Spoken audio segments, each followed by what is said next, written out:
1 अक्टूबर 2021 यानी आज से भारत में रुपए पैसे से जुड़े 9 बड़े बदलाव हो गए हैं। इन बदलाव का आपकी ज़िंदगी पर सीधा असर पड़ेगा। एक और जहां इन नए नियमों से आपको राहत मिलेगी, वहीं दूसरी ओर अगर आपने कुछ बातों का ध्यान नहीं रखा तो आपकी आर्थिक नुकसान भी हो सकता है।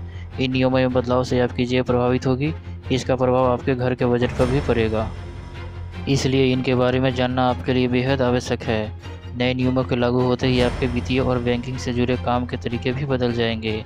इन बदलावों में गैस सिलेंडर के दाम, पेंशन जारी रखने का नियम, debit credit card, ATM, Delhi में निजी शराब दुकानें, कुछ बैंकों के चेकबुक, फूड बिजनेस ऑपरेटर्स के लिए नया नियम आदि शामिल है। आइए इन महत्वपूर्ण बदलावों के बारे में विस्तार से जानते हैं। चेकबुक बंद, 3 बैंकों के ग्राहक पर असर। आज से 3 bank, oriental bank of commerce, United bank of India और इलाहाबाद बैंक के पुराने चेकबुक और इंडियन फाइनेंशियल सिस्टम कोड अमान्य हो गए हैं। इलाहाबाद बैंक का इंडियन बैंक विलय हो चुका है। यह 1 अप्रैल 2020 से प्रभावी है। ओरिएंटल बैंक ऑफ कॉमर्स और यूनाइटेड बैंक ऑफ इंडिया का विलय पंजाब नेशनल बैंक में हुआ है। इन तीनों में पूर्ववर्ती बैंकों के ग्राहकों को 30 सितंबर तक नए चेकबुक लेने को कहा गया है। डीमेट खाता, डीमेट व ट्रेडिंग खाता खोलने के लिए निदेशक को अब नॉमिनेशन की जानकारी भी देनी होगी। ऑटो डेबिट कार्ड, 1 अक्टूबर 2021 से डेबिट और क्रेडिट कार्ड से होने वाले ऑटो डेबिट के लिए नया नियम लागू हो गया है। आरबीआई के आदेश के मुताबिक बैंकों और अन्य वित्तीय संस्थाओं को डेबिट और क्रेडिट कार्ड या मोबाइल वॉलेट पर 5,000 रुपये से ज़्यादा के ऑटो डेबिट के लिए ग्राहकों से एडिशनल फैक्टर ऑथेंटिकेशन की मांग करनी होगी।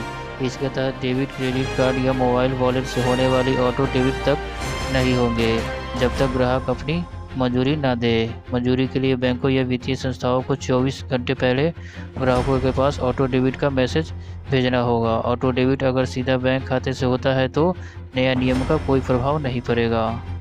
बदले गैस सिलेंडर के दाम, तेल कंपनियां हर महीने एलपीजी सिलेंडर के दामों की समीक्षा करती है। हर राज्य में टैक्स अलग अलग होता है और इसके हिसाब से एलपीजी के दामों में अंतर होता है। देश की ऑनलाइन मार्केटिंग कंपनियों ने 19 किलोग्राम वाले कमर्शियल गैस सिलेंडर के दाम में 43.5 रुपये का इजाफा कर दिया है। वहीं 14.2 किलोग्राम वाले एलपीजी रसोई गैस सिलेंडर की कीमतों में कोई बदलाव नहीं हुआ है। इतना हुआ 19 किलोग्राम वाले सिलेंडर का दाम। आज 1 अक्टूबर से दिल्ली में 19 किलो वाले कमर्शियल एलपीजी सिलेंडर की कीमत 1693 रुपये से बढ़कर 1736.50 रुपये हो गए हैं। कोलकाता में इसका दाम 805 रुपये हो गए हैं। मुंबई में 1685 रुपये और चेन्नई में 1867 रुपये हो गए हैं। 1 अक्टूबर से 80 वर्ष या उससे ज़्यादा उम्र के पेंशनभोगियों को डिजिटल जीवन प्रमाण पत्र जमा करने की सुविधा मिलेगी। इसके लिए 30 नवंबर 2021 तक का समय दिया गया है। प्रमाण पत्र देश के संबंधित डाकघरों के जीवन प्रमाण पत्र केंद्रों में जमा करना होगा। जीवन प्रमाण पत्र पेंशनभोगी को जिंदा होने का सबूत होता है। पेंशन जारी रखने के लिए इसे हर साल उस बैंक या वित्तीय संस्थान में जमा करना होता है जहां पेंशन आती है। बदल रहे हैं पोस्टल ऑफिस के एटीएम के नियम। पोस्टल ऑफिस के एटीएम कार्ड पर कई तरह के शुल्क लगाए गए हैं जो आज से लागू होंगे।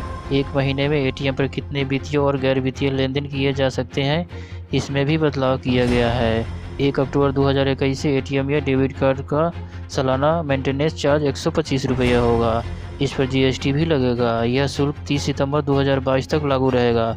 साथ ही इंडिया पोस्ट अब अपने डेबिट कार्ड ग्राहकों को भेजे गए एसएमएस अलर्ट के लिए भी शुल्क वसूलेगा। एसएमएस अलर्ट भेजने के लिए सालाना जीएसटी सहित 12 रुपये चार्ज लिया जाएगा। वहीं एटीएम कार्ड खो जाने पर दूसरे डेबिट कार्ड प्राप्त करने के लिए 300 रुपये के साथ जीएसटी का भुगतान करना होगा। इसी तरह एटीएम पिन गुम हो जाता है तो डुप्लीकेट पिन प्राप्त करने पर 50 रुपये और जीएसटी शुल्क लिया जाएगा। यदि बचत खाते में राशि की कमी के कारण एटीएम या पीओएस ट्रांजैक्शन में गिरावट आती है तो ग्राहक को 20 रुपये और जीएसटी का भुगतान करना होगा। इतना ही नहीं, डाक विभाग ने एटीएम पर किए जा सकने वाले मुफ्त वित्तीय लेन देन की संख्या को भी सीमित कर दिया है। इंडिया पोस्ट 5 मुफ्त लेन देन के बाद प्रति लेन देन 10 रुपये और जीएसटी वसूलेगा। वहीं अन्य एटीएम पर मेट्रो शहरों में 3 मुफ्त और गैर मेट्रो शहरों में 5 मुफ्त लेन देन के बाद 20 रुपये के साथ जीएसटी शुल्क लगेगा। दिल्ली में 1 अक्टूबर से लेकर के 16 नवंबर 2021 तक निजी शराब की दुकानें नहीं खुलेगी।